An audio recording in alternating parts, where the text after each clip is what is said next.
pues buenas noches, bienvenidos a todos, gracias por su presencia.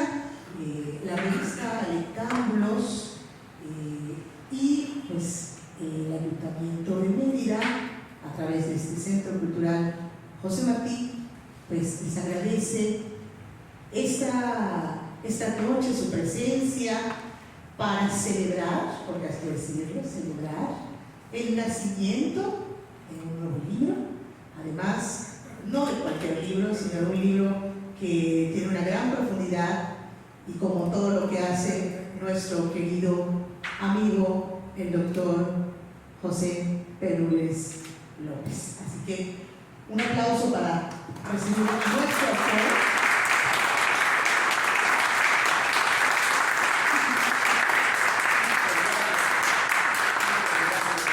Y por supuesto,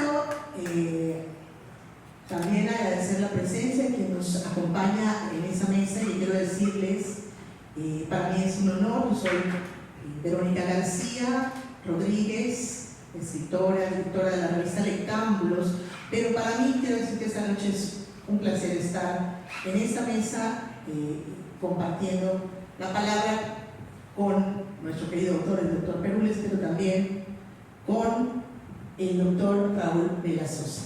Muchas gracias, doctor, por estar esta noche.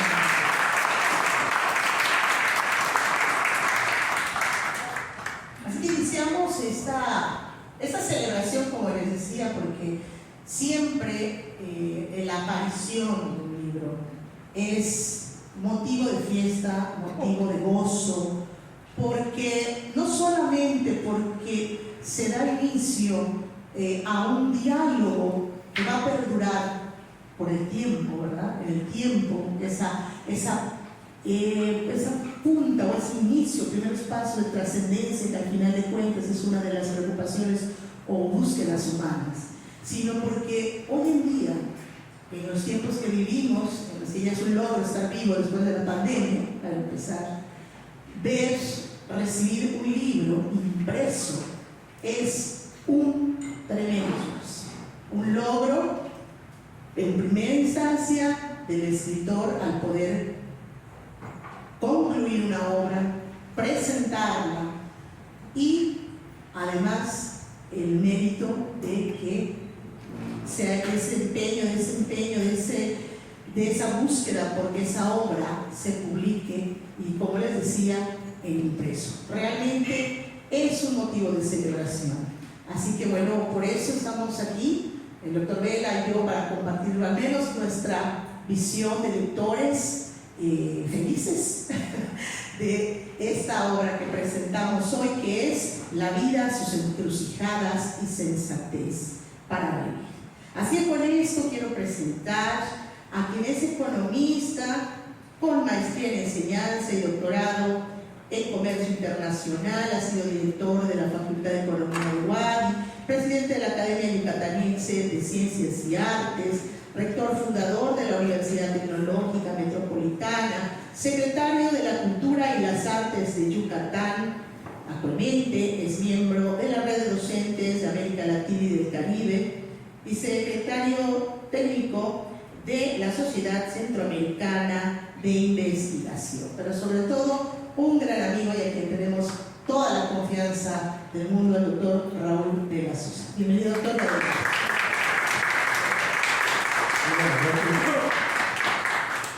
Muchas gracias, muy agradecido por esta oportunidad, después de que Verónica dijo algunos de los pecados que he hecho en mi vida. Bueno, muy afortunado. Yo estoy muy agradecido por ver tantos amigos, tanta gente que hacía tiempo que no veía. Ahora el doctor Perules nos hizo el favor de reunirlos, como es su economía, su carisma, que nos reúne, aparte de su talento que hoy queda expresado en este testimonio impreso, que perdurará para la satisfacción del desarrollo cultural yucateco. Es una enorme satisfacción ser uno de los presentadores de este extraordinario libro que nos habla de la vida y sus encrucijadas. El maestro de maestros, José Perules, nos entrega una obra que es un recorrido por crónicas que nos ilustran y llaman a la reflexión. Son varias historias, y cada uno hay un mensaje aleccionador. En el texto, primer texto, la María se llama, se retrata a la mujer indígena que va a la gran ciudad a comerciar un producto comestible para poder lograr su sustento. Cuando el narrador, en este caso el autor, interroga a la María, le dice: ¿por qué viene de su pueblo a estar ahora aquí y en la misma posición? ¿No se cansa? Ella, la María, responde sin titubear: claro que me canso, pero no tengo otro remedio, tengo que hacerlo. La pobre tierra de mi viejo ya no da como en antes. En las secas es un tierregal que no más viera, y en las lluvias un lodazal. La necesidad de subsistir hace que esa María, y tal vez todas las Marías que vemos, no han olvidado su tierra de origen, sino que viven todos los días con la misión de obtener ingresos, comerciando y con la resignación por su situación de pobre. El narrador nos dedica a otra historia denominada Mucuy. Es la historia de dos aves que son de especies distintas: la paloma blanca y hermosa y un viril sensontle que se pierde en el delirio del amor por ese bello ejemplar, la paloma.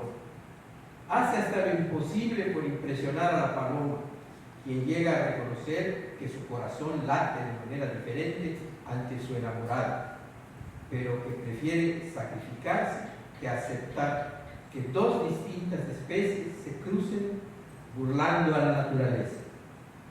La paloma se sacrifica. Dolor, la esperanza es verse en el infinito, no en la unión de cuerpo, sino en la unión de espíritu. Hay un tercer texto, se denomina una oración por la paz. Nos muestra la desgarradora realidad de la guerra. Se cumple la frase crítica de que en las guerras se enfrentan para morir jóvenes que no se conocen, enviados por intereses de personas que sí se conocen, pero que no se enfrentan. De mi parte digo, no se enfrentan por cobardes.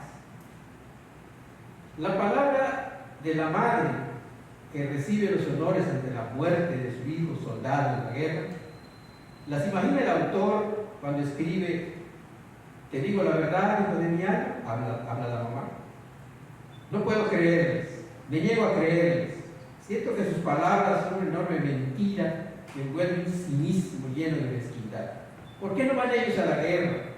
A veces me pregunto si el inmenso dolor de tu pérdida, enorme, permite entender el discurso. Me ofenden sus constantes mentiras y posturas demagógicas. Nosotros completamos: la guerra es una falla del hombre y la pagan muchos hombres. En otro capítulo, denominado Monólogo con Anás, es el encuentro que nos narra el autor con ese personaje bíblico. Todos lo recordamos: en casa de Anás se juzgó a Cristo, que después de mencionar la condena de Cristo, nos expresa el narrador: fíjate qué curiosa es la vida. Ante tal distancia de lo aquí narrado, no te imaginas cuántos Pilatos hay entre los que cuidan los imperios, y también cuántos Anás y Caifás están listos para adularlos. Hay otro texto, una crónica denominada Un viejo enamorado, que se mueve en el tiempo y en el espacio por el amor de una mujer joven, una odisea del viejo, la pérdida del enamoramiento. El maestro elude sentencia: a veces no es posible resistirse a vivir esa emoción. ¿Por qué muchos creen, piensan que a esta edad ya se ha olvidado el amar? Palabras sabias, sentidas del autor. Cuando el autor nos lleva por la narración del capítulo El novio de mi abuela, así se llama, en lo personal no pude dejar de recordar las andanzas de mi propia abuela, quien, gran bailadora en su juventud, dejará el concierto. Nos entretenía rememorando sus encuentros que acompañada de sus amigos, de sus amigas, decía ella, se encontraba con jóvenes educados que acudían a los bailes con actitudes discretas pero orientadas al enamoramiento. De mi abuela aprendí que existía el baile de los lanceros, que se tenía un ambigú, o le llamamos buffet, en todas las fiestas, y que el carnet, que es la agenda, rigurosamente debía cumplirse. El carnet, muchos aquí lo saben, era el orden de cómo pedían las piezas los muchachos para bailar con las muchachas, y había que cumplirlo rigurosamente. Lamentablemente, al galán que nos muestra el autor lo acompañaron las torpezas que lo llevaron al ridículo. Ese joven tardó en regresar a los bailes. Culmina la obra del maestro Perúyes con un prolongado texto que él tituló El organillero. Al centro de este relato está la migración, la pobreza, las desigualdades, la marginación, pero también el amor, la esperanza, la oportunidad y la coincidencia. Es una tarea de todos los días el cargar su caja de organillero para ofrecer su música en espera de la poca recompensa de la audiencia. Así se ha acostumbrado. Con el poco dinero recolectado podrá comprar algo de alimento para esperar junto con su esposa el nuevo día. En alguna ocasión su suerte es distinta. Los que algo festejan y les sobra el dinero le piden con euforia canciones y llegado el momento le entregan su paga al organillero. El autor Perúyes, nos dice lo que ocurrió. Con trémula mano toma los billetes. Nunca había visto tantos puntos. Apretó muy fuerte la mano y rápido se los guarda en la bolsa del pantalón. Sus bolsas no estaban acostumbradas a tal cantidad y menos de billetes. Por hoy, alegría radiante en sus ojos. Termina así. El maestro Perúyes nos habla de la fiesta de los pobres. El ingreso de dinero inesperado del organillero se convierte en la compra de bienes necesarios familiares. Pequeños lujos, todo con mesura. Un día de festejo hace olvidarnos muchos de sufrimiento cuando la actitud es noble. Hoy le ganó a la pobreza, pero el autor cierra el texto con el realismo necesario al escribir con contundencia. Ya mañana será otro día. En nuestro lenguaje coloquial peninsular diríamos, no diario se come pavo.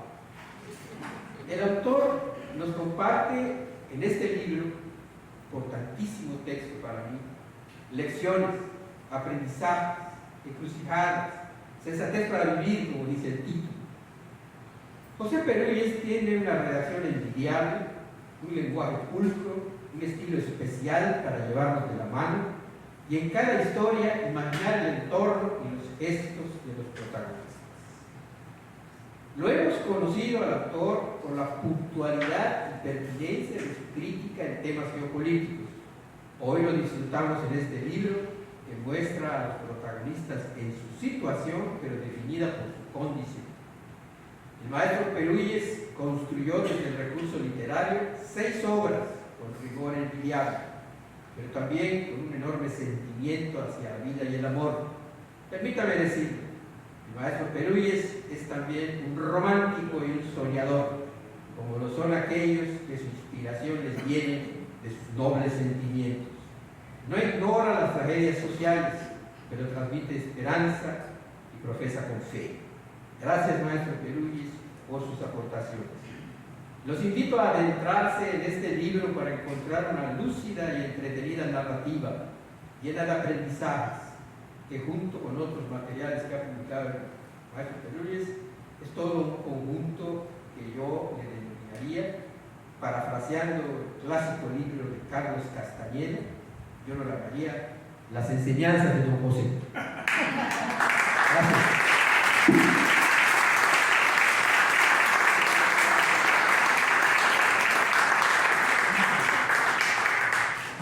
Pues escuchando al doctor Raúl, que pues hace un momento lo decíamos, bueno, para ponernos de acuerdo, ¿no? que la estructura un poquito de lo que vamos a hablar coincidía, pero efectivamente los enfoques son un poquito diferentes, ¿no? Un poco también por la formación, la experiencia, ¿verdad?, profesional que tenemos, pero coincidimos en muchas cosas. Definitivamente tenemos coincidencias en esos puntos de vista, porque yo quiero decirles que estamos frente a un libro que me voy a atrever a clasificar, ¿verdad? Con 6 relatos, ¿no? 6 relatos narrativos, ¿sí?, y una noveleta. Por eso digo, me voy a atrever a hacer esta afirmación, porque más que un cuento, o sea, más que un relato o un cuento, es este último que mencionó del organillero, por la extensión, por el tratamiento de los temas, que son de diferentes enfoques, cada que podríamos llamarle capítulo, porque está capitulado. Yo creo que aquí el doctor nos presenta en su último texto una noveleta que nos sorprendemos, ¿no? Porque ya tenemos previamente una novela, ¿no? Pozo Amargo, que seguramente, pues los que estamos aquí, la mayoría, habremos leído, y que también sabemos de la pluma del doctor, ¿verdad?, de nuestro amigo José Perules, que aunque sea narrativa, quiero decirles, el cuento tiene un tratamiento y la novela tiene otro. No solamente es la extensión, sino es otras características, y ni uno es más difícil que el otro, o más fácil uno que el otro, ¿no? Entonces aquí creo que esto nos habla un poco de la versatilidad que nos presenta el autor, ¿no? Y a mí les digo que a mí me ha llamado mucho la atención, porque quienes conocemos al doctor Perules sabemos que también su andar profesional es muy ecléctico, y creo que eso se refleja en este libro, en estos relatos, en esta noveleta, y mucho de eso que decía el doctor Raúl, estas enseñanzas, porque si algo tiene el doctor Perules es la afición por compartir su sabiduría. Y eso, digo, es una afición, pero también un talento, porque tiene ese don de poder transmitirlo. Y creo que eso es parte de lo que se refleja, que yo me he reflejado aquí en este libro, en donde encontramos aspectos filosóficos muy interesantes en medio de los relatos, además de la crítica social, que es muy puntual, como ya comentó el doctor Raúl, ¿no? Durante los primeros textos también hay un diálogo, que creo que sería a lo mejor otro título que yo le pondría, doctor, diálogos. Una palabra más al título, ¿verdad? Porque lo nombra de pronto como monólogos, pero yo diría que un diálogo, porque de pronto hay otro que escucha, de entrada nosotros como lectores. Pero si nos vamos avanzando, por ejemplo, en el primer texto, que es María, que pues nos va describiendo a la María, estas Marías, estas indígenas, ¿no?, que pues ya son también una imagen muy conocida de nuestro México, lamentablemente, porque es una condición además bastante deplorable de la mujer indígena. Este diálogo que tiene y las referencias de las que hace, esta analogía que hace entre esa María vendedora en la calle, ¿verdad?, vendedora ambulante, y después este personaje principal, el que nos está contando, el narrador, entra a una iglesia después de toparse con la María, y entonces ve a la Virgen, a la otra María, efectivamente. Acá hay una analogía tremenda, ¿no?, entre las Marías, la María venerada en un templo y la María que está en la calle, ¿sí?, a expensas de la caridad social, ¿no? Pero además le reclama, hay un reclamo, y esto para mí, les digo, es un diálogo más que un monólogo, ¿no? Es un diálogo que tiene con la María y la María Virgen, ¿no? Entonces, estos son los elementos que vamos a encontrar y vamos avanzando en el siguiente texto, en Mucuy, que es otro texto que a mí me genera, me llama mucho la atención, porque aquí en Mucuy efectivamente nos habla de estas aves y de este romance, pero aquí el autor nos deja ver todas sus ideas sobre la libertad. Y esto sobre el amor, que además es una constante en los relatos del libro, en el amor y en la libertad. Y aquí me recuerda, me voy a atrever, esos atrevimientos, ¿verdad? De un autor, otro autor que ustedes también relacionarán, que hace esta relación entre la libertad y los pájaros. Don Elvido, ¿se acuerdan ustedes?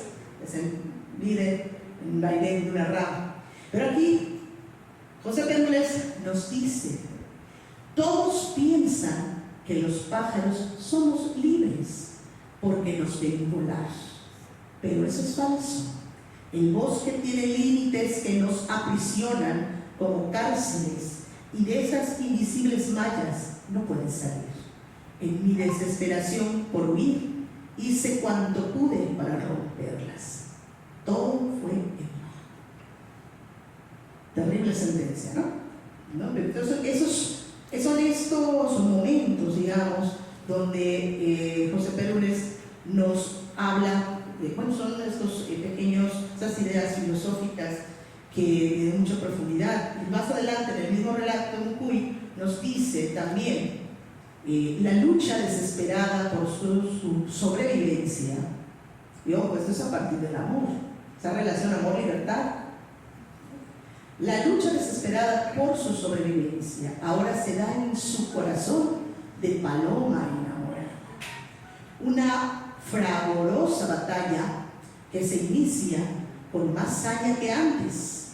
La razón le habla de su libertad total, de poder decidir sin concurrencia de nadie. El corazón se abre cuanto puede para recibir la felicidad del amor. Y aquí es completamente otra tesis que nos dice, como hemos comúnmente hablado del amor como una prisión, aquí el autor nos habla del amor como una oportunidad de libertad, ¿no? Y digo, esto lo estoy tirando así nada más, no vamos a filosofar en este momento ni a debatir, ¿verdad? Porque da para mucho, pero creo que estos son estas como pinceladas, diría yo, que vale la pena leer con detenimiento estos cuentos. Luego tenemos oración por la paz, efectivamente, que también yo veo aquí a lo mejor algunas, aquí esta oración por la paz es este relato donde nos presenta a esta madre que llora por su hijo que murió en batalla. Y hay una tremenda disertación efectivamente sobre la guerra, una crítica sobre la guerra y el poder, que además igual se repite en varios de sus relatos de los textos siguientes, la relación entre el poder y la soberbia. Y aquí es muy interesante, porque si bien de pronto el autor nos habla de ese poder, el poder hegemónico, el poder político, ¿no? Estos poderes, grandes poderes que nos oprimen, también nos hace una advertencia en relación a nuestra humanidad, ¿no? Que estamos en constante tentación o relación con el poder y la soberbia, porque no nos habla solamente del poder como único elemento para la destrucción, digamos, ¿no? Sino el poder y la soberbia, que es una consecuencia muchas veces del poder, ¿no? Y aquí yo veo, ¿verdad?, desde mi perspectiva como lectora, me llama la atención porque vamos teniendo, aquí ya tuvimos una relación, una analogía con la María o las Marías. Entonces mi no puedo evitar volver a tener esta referencia o esta idea cuando yo leo, fíjense, con una mirada dura hacia la cruz, mandíbula trincada, mordiéndose los dientes y muchas lágrimas resbalando de sus ojos, una madre enlutada lloraba la eterna ausencia del hijo amado. No puedo evitar hacer la relación y la referencia bíblica, ¿no? Que es un recurso literario que de alguna manera da fuerza a este relato también.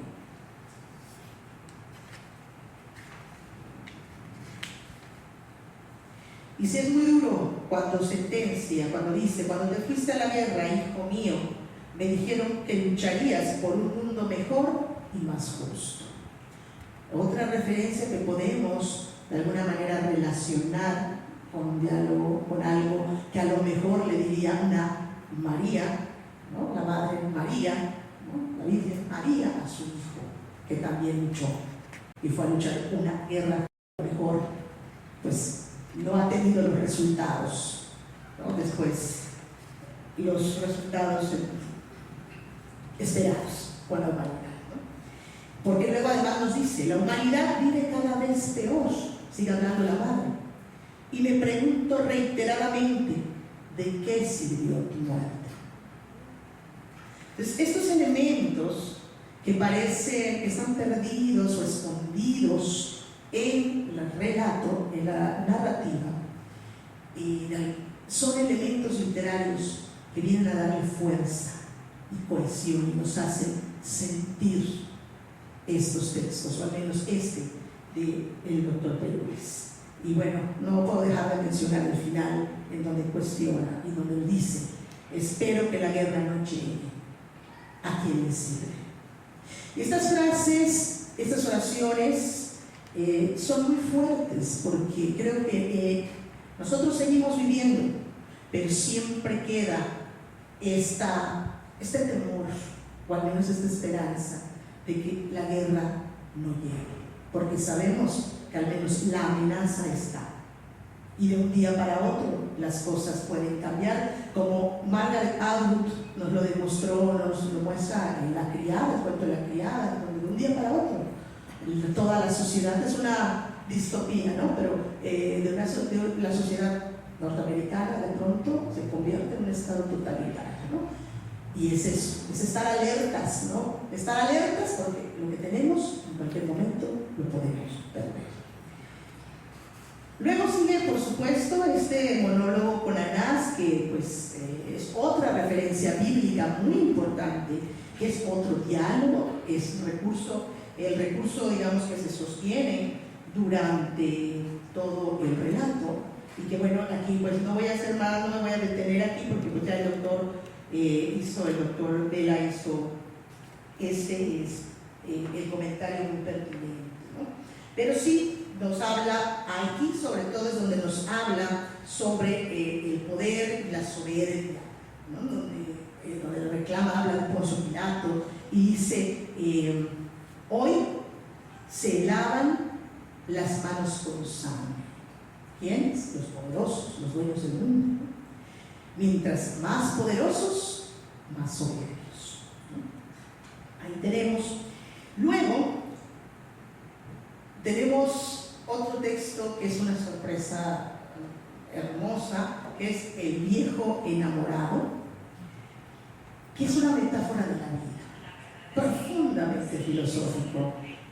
Al final de cuentas, desde el principio de los tiempos, o tal vez un poquito más adelante, el ser humano, o una de sus búsquedas, ha sido la felicidad. Y justamente todo el relato es un recorrido por la vida de este hombre enamorado en su vejez, que quiere llegar, quiere ver, quiere buscar a esa amada que no es otra cosa más que la cima de la montaña, ¿no? Pero no solamente es la cima, sino que una vez que llega, no puede quedarse con ella, ¿no? Entonces ese es De verdad, les digo, es una belleza este texto. Y aquí les cuento un pedacito, ¿no? Les cito, donde dice, el personaje dice, y le habló a su amada, a la cima de la montaña. Amor, amor, ya llegué. ¿Dónde te escondes, vida mía? Si me pudiera quedar a esperarte, valdría la pena. Mas entiende, no puedo vivir eternamente aquí.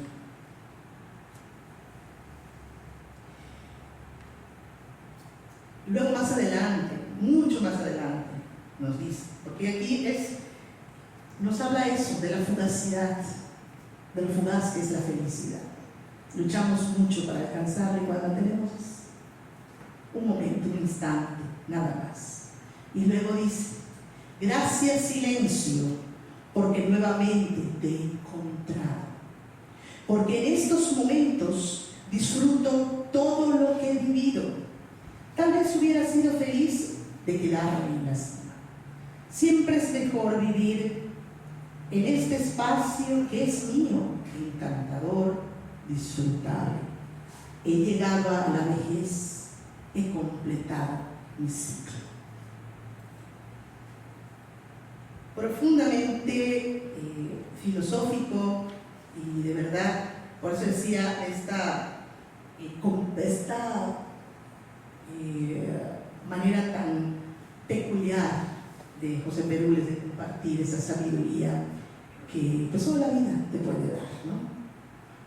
Y bueno, aquí yo diría que hay un corte entre los relatos filosóficos, diría yo, y los relatos un poco más narrativos, porque aquí entramos, aquí estos dos, el novio de mi abuela y el organillero, ¿no? Que ya les comenté de este último, pero el novio de mi abuela.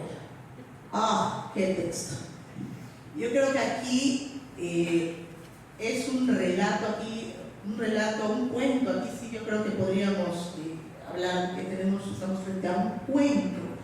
Es un maravilloso viaje a las costumbres de la Mérida, y saco un poquito cuenta, si sería la Mérida de finales del siglo XIX, aproximadamente, principios del XX, ¿no? Además, en el barrio de San Sebastián. O sea, es una chulada este cuento, definitivamente. Entonces aquí, además,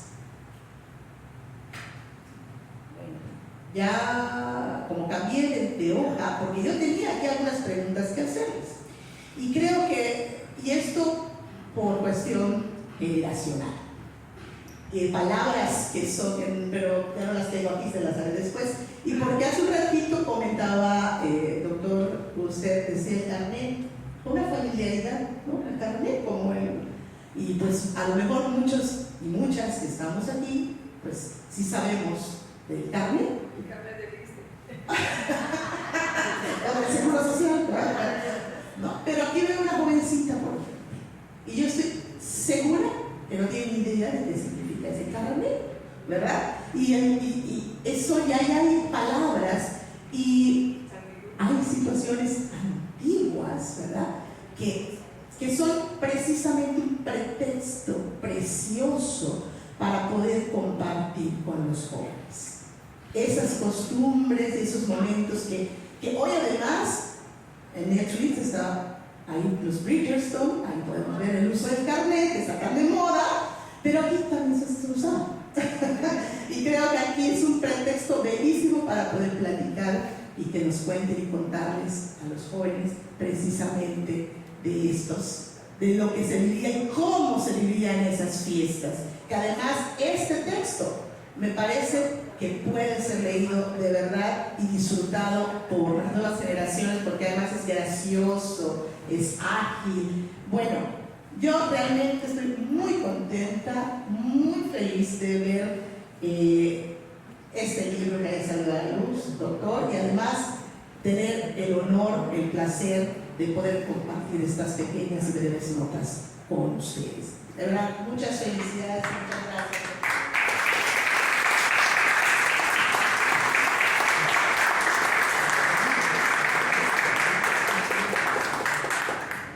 Pero bueno, creo que el mejor momento de la noche ha llegado.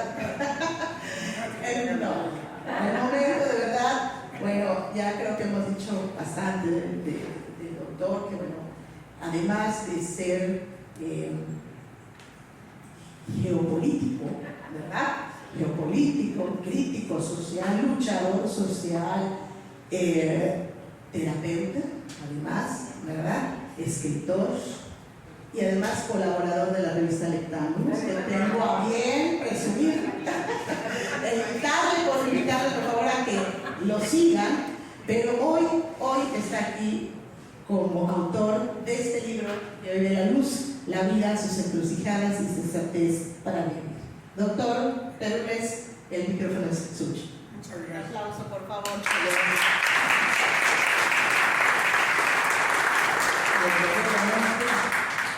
Verdaderamente vale más los comentarios del libro que el autor.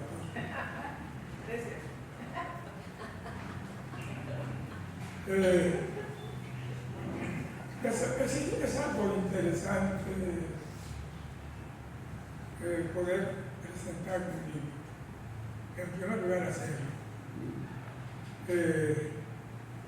Lleva tiempo, se molesta uno, que falla una cosa, que lo borra la computadora y tienes que volver a empezar y tal y tal.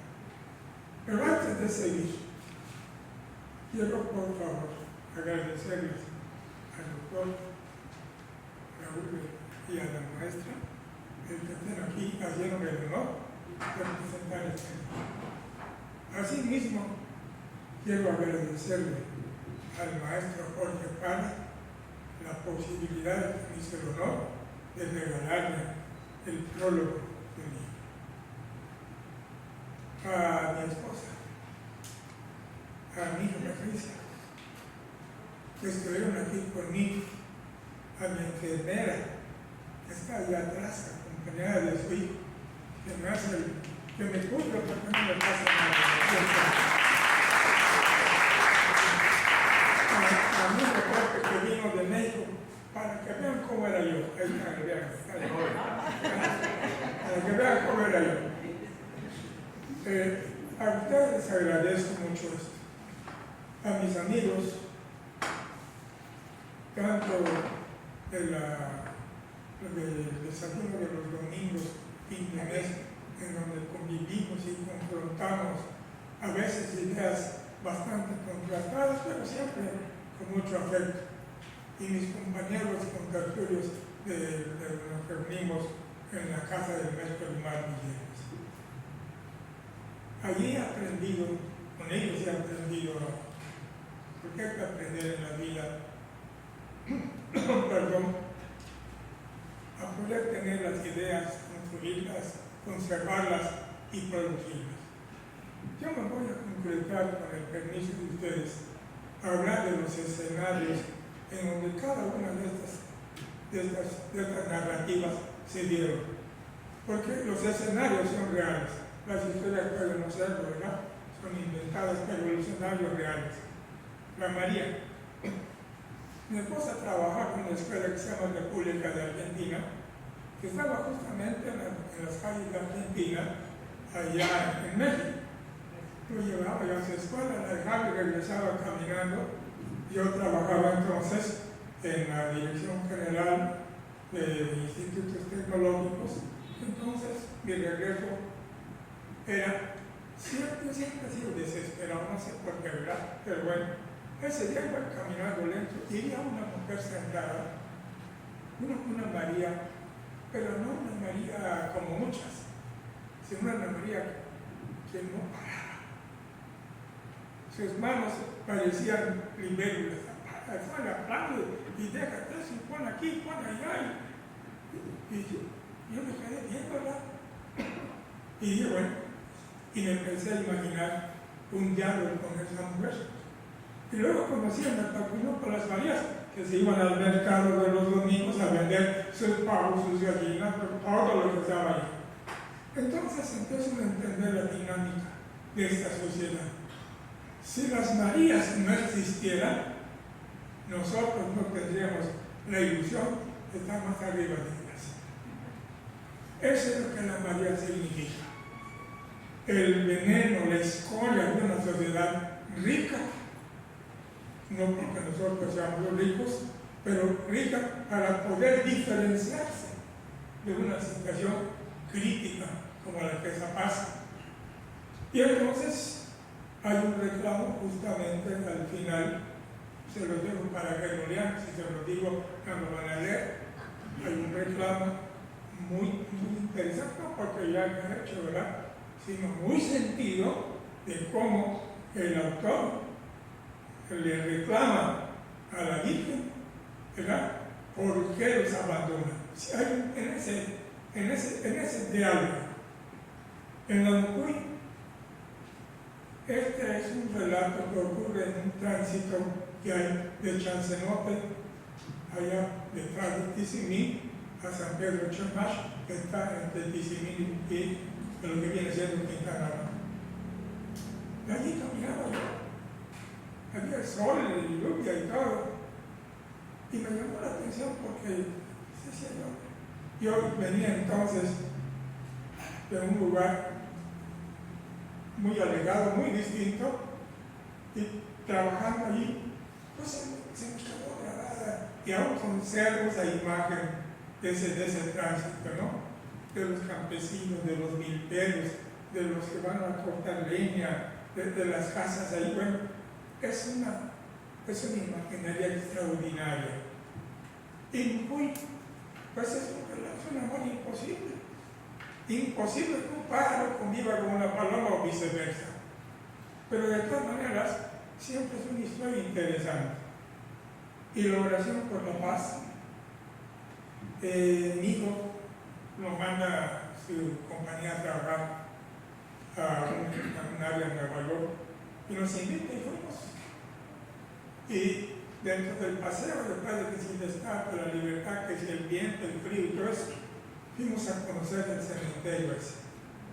Verdaderamente es terriblemente impactante.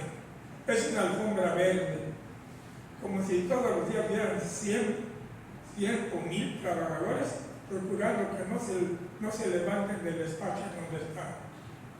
Y miles, de verdad, miles de cruces en uno, porque hay otro cementerio mucho más grande en Arlington, Texas.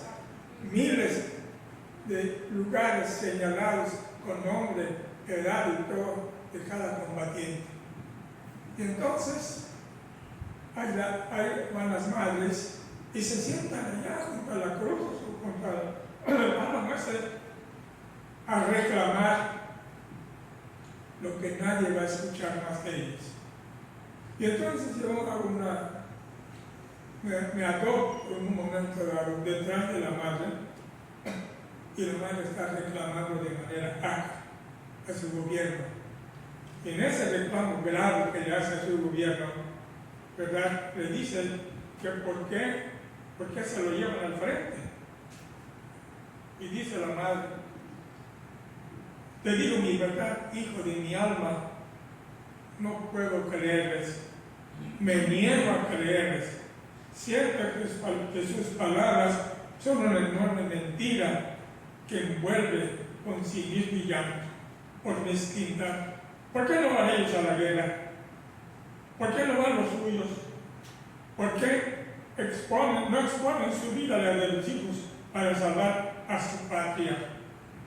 ¿Por qué siempre los otros son los menos, los que valen menos, son los que van a la guerra para que ganen los que más tienen? Y hay otra parte donde hace un reclamo a la bandera americana. Yo se los dejo para que lean, porque si se los digo está emocionante, pero si leen van a sentir el dolor de la madre. ¿Qué es lo que más le duele a una mujer? La mujer nunca va a parir un hijo para mandarlo a la guerra. Eso es falso. Nunca. Duele tanto tenerlo, duele tanto parirlo, duele tanto alimentarlo, duele tanto crecerlo, para que unos pelafuscanes con mucho dinero lo manden a la guerra para que les cuide lo suyo.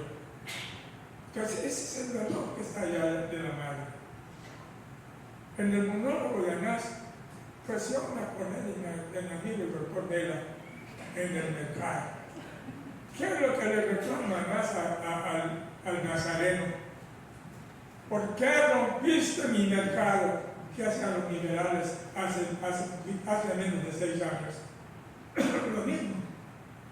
Entonces, el otro problema es que hay una doble personalidad cristiana. ¿Por qué? Porque Jesucristo era un líder social. Quieran o no quieran entenderlo. Y si alguien de aquí me va a criticar, por Dios santo que no me quede. Lo que sí. Jesucristo era un líder social. Él empezó a peregrinar y lo acompañaban algunas gentes. Llegó un momento en el que eran más de 5,000 quienes acudían tras él a escuchar los mensajes. Yo tengo la interpretación de las bodas de Caná, en donde se dice que él hizo un milagro, no le quita el mérito, hizo el milagro de hacer más vino y hacer más pan. El milagro real fue de que todos los que estaban allá compartieran para que siguieran. Ese es el milagro. Es decir, la relación del ser humano con el ser humano a través de compartirse uno con otro. Y eso significaba para el Imperio Romano de entonces un golpe tremendo. Pero para el gobierno religioso de Anás era mucho mayor, porque la gente iba a empezar a abandonar el templo. Entonces se necesitaba hacer una situación. Detienen a Jesucristo, pero no lo llevan con los romanos. Hay que entenderlo bien. Lo llevan a la casa de Anás. Y allí es juzgado con la gente de Anás. Y es lastimado con la gente de Anás, el supuesto sumo sacerdote, y luego es entregado a los romanos. El viejo enamorado, caramba. El escenario de este viejo enamorado, en 1953-54, ¿no? Sí, más o menos, ¿no? Estaba yo trabajando en un lugar que se llama Regantes. Regantes es un brazo que va conectado con el río Salado, que sale de Coahuila y lleva el agua para allá. Y la escuela donde yo trabajaba estaba a 300 metros de la orilla del lago. El escenario del agua sí está. El escenario de ahí sí está. Lo que no está es el tronco donde el viejo estaba sentado, porque el viejo no estaba ahí. Pero la historia es por esto. En 1935, Cárdenas crea ese sistema de tiempo. Viene de la prensa Domatín, una enorme prensa, y de allí derivan el agua con una serie de canales que van a llegar al río Salado y del río Salado al río Bravo. Y de ahí van saliendo los distritos con diferentes riegos. Y esa gente que estaba allá era gente de Guanajuato, del centro del país de San Luis Potosí, de Michoacán y todo. Y yo trabé amistad con algunos de ellos. Uno de ellos fue mi compadre, un zacatecano que me sacaba un tanto así, y eso que yo no soy muy enano, ¿verdad? Y su esposa Lupe, que era más enana. ¿Y qué aprendí de ellos? Él se iba a trabajar y en casa de Lupe, pues iban a tomarse el café y todo. Y un día llegué y me estaba embarazada la señora, y estaba a punto de parir. Y dije, ¿cómo va a ser? No hay nada que hacer. Llegó él, limpió el lugar, puso una sábana limpia, y doña Lupe se acostó a parir. Y parió con todo lo que significa el dolor y todo. Y ya que el niño nació, con el machete de su marido, cortó el cordón, lo amarró y se quedó a reposar media hora ahí para bajar los dolores. Y luego, increíble, se levantó y fue a la cocina para hacerle la comida a su marido. Entonces, digo, no es posible olvidar todo esto. Entonces, a mí el magisterio me ha regalado esta enorme maravilla que tengo. El novio de mi abuela, pobre, no se casó con ella. 20,000 peripecias allá a la hora del ambigú, que si él agarró y le pidió a mi abuela el carnet para que pusiera los nombres, y mi abuela muy abusada le dijo, no, uno, y cuando pases te vuelvo a tocar. Bueno, está bien, ¿verdad?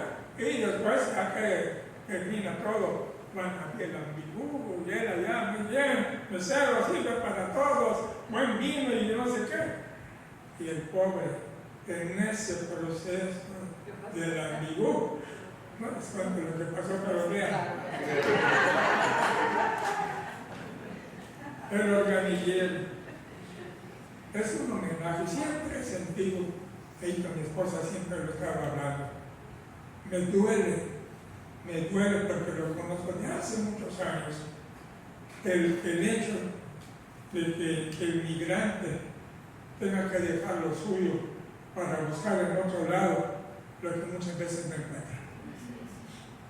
Cuando trabajaba yo allá en Nuevo León, es un brazo del Estado, que hace frontera con Coahuila, y constantemente, con Texas, y constantemente íbamos allá porque era más fácil comprar allá que en otro lado.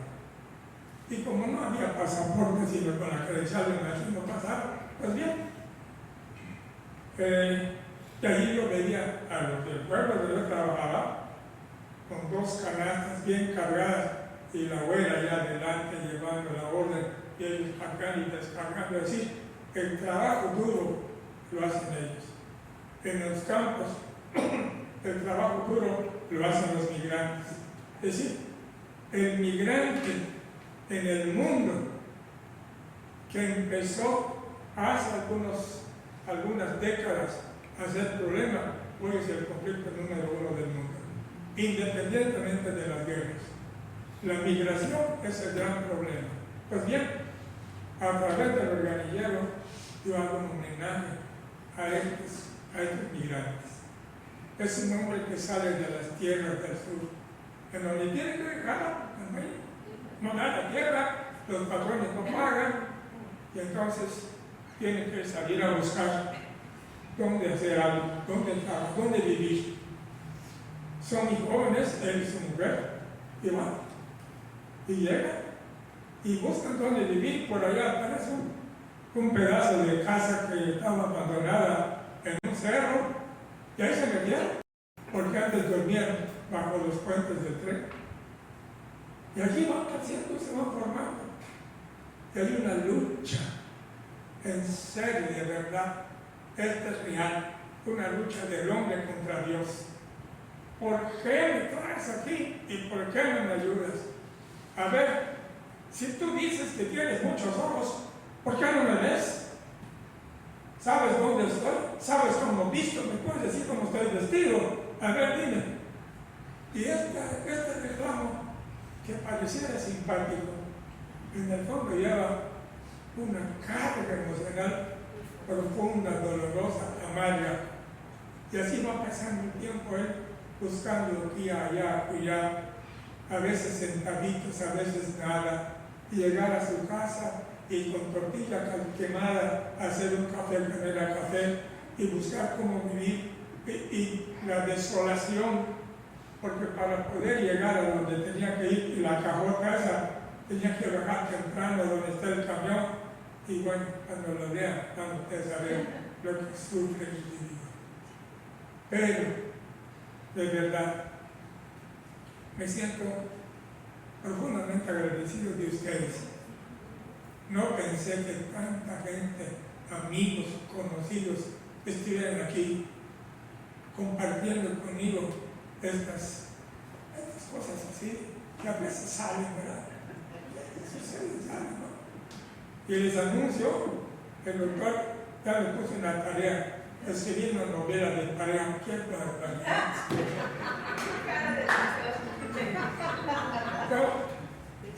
Si vivir en pareja es sencillo, escribir de pareja, imagínense ustedes. Pero ahí la llevamos. De verdad, yo les agradezco muy sinceramente su presencia. Tal vez ustedes hubieran esperado de mí otras opiniones. No he querido ser todo lo pródigo que debiera, porque el libro, como decía un escritor español, era junto con Cervantes, estaban en el ciclo de las cosas. El libro hay que leer. No importa lo que leas y que si no se te queda todo, no es obligación aprenderlo de memoria. Lo importante es la serie de escenarios, de vivencias, de diálogos, de confrontaciones, de amor, de odio, de todo. Y yo, pues, a esta edad, me voy a confesar, a mis 88 años, estoy pegado. Mi esposa se ríe, pero aquí están mis 88 años, la prueba de que he vivido. Muchas gracias.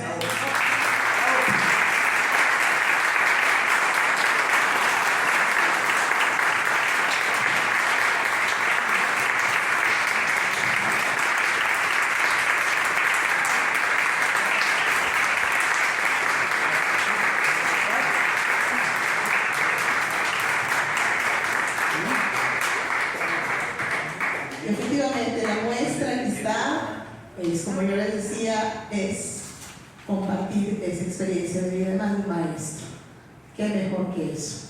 Y pues el libro no puede solo, tenemos que regalarle de nuestro tiempo, nuestra voluntad, para que siga volando como esos pájaros como la mucuy de este cuento. Así es que esta noche tenemos la oportunidad de adquirir el libro que está para ustedes, el que guste, porque además, créanme que es ahora sí que una pieza en peligro de extinción, sobre todo en estos tiempos. Y así que bueno, yo les sugiero que si lo quieren, aprovechen la dedicatoria de su autor y que lo resguarden como un gran tesoro en sus bibliotecas personales.